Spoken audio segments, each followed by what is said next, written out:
السلام عليكم casharka noo socda weeye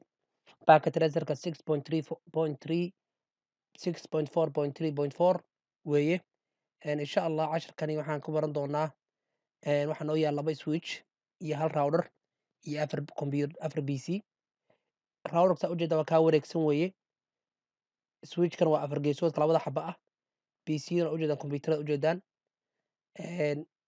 routerka wuxuu leeyahay 2 af buu leeyahay af switch 1 galo iyo switch 2 af kale u galo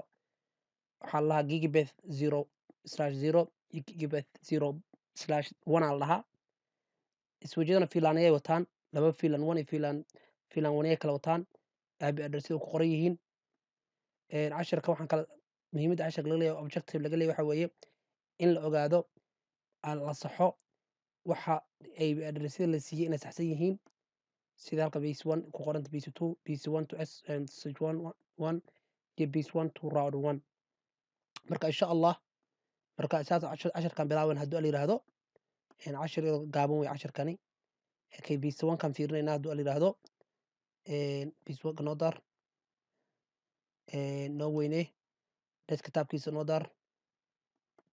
okay 192.168.11.10 IP address lagu sheegay okay IP address waxaa ka khaldan host feature compilation waa 0.35 waaye base1 ka waa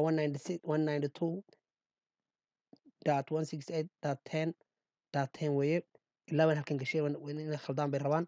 halkaas sax inuu always ku saxsan yahay waaye ma garata ku saxsan yahay waaye okay 5 point ku helnay halkaas ku helnay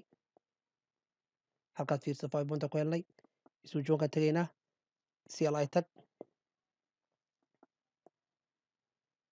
CLI tag enter dheh enable en convert taxi okay bay dib noo celi and show run dheh aan aragno inuu wada wato IP default gateway fiilankiisa dhan wato space bar ka taabo okay fiilankiisa ku xiran yahay waa ka ujeedaan fiilanku wataa IP addresskiisu wataa laakiin wax default gateway uma aragno default gateway inaan u sameyno waaye suuqal router kala hadli lahaa isu ay ula hadlaayeen PC-yadan ula hadli lahaayeen waxaan dhahaynaa halkaas configure terminal enter waxaan leenahay waxaan halkaas gelinaynaa IP default gateway aan ku qoraynaa 192.168 dot waxaan soo fiirino 10.1 waaye 10.1 okay enter markaan dhaho meesha hadda ku qoran tahay aan hoos ka haysano 5 out of 35 inuu kor u boodo waaye enter okay 10 point halkaas ku helnay naga turkaas switch 2 kale aan fiirino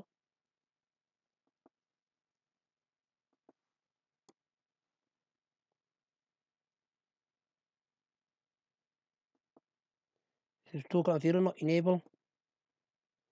show run space bar ka tag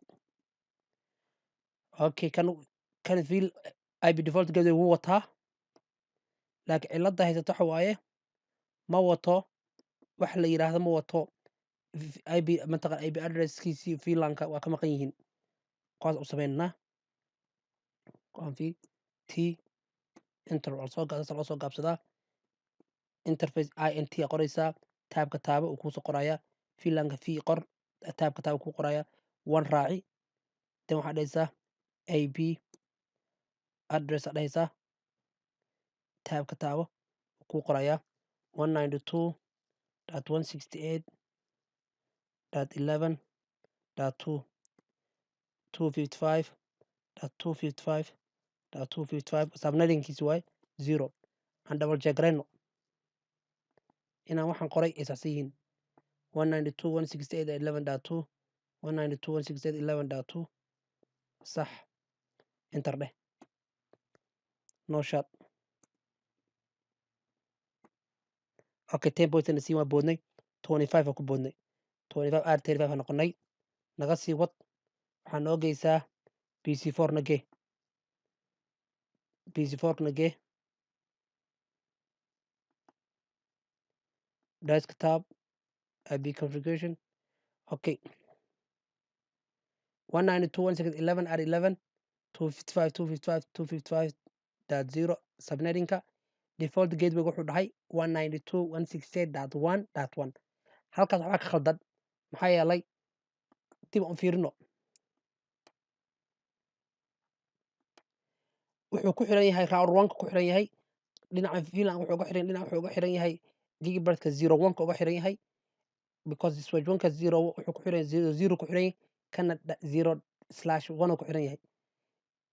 default gatewaygiis waxa waaye 192.168.11.1 waxaan arkaynay inuu qorayay .1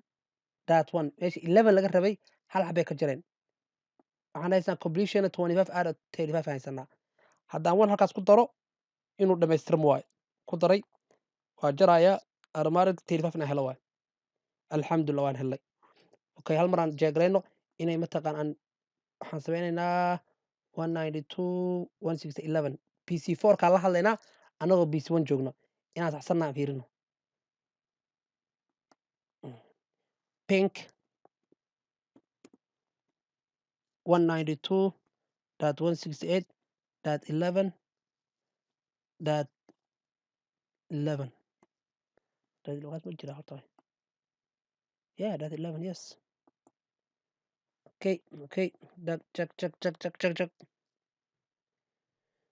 بسم الله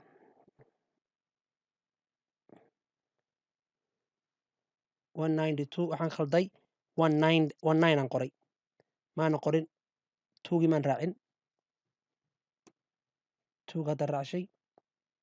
pingin okay good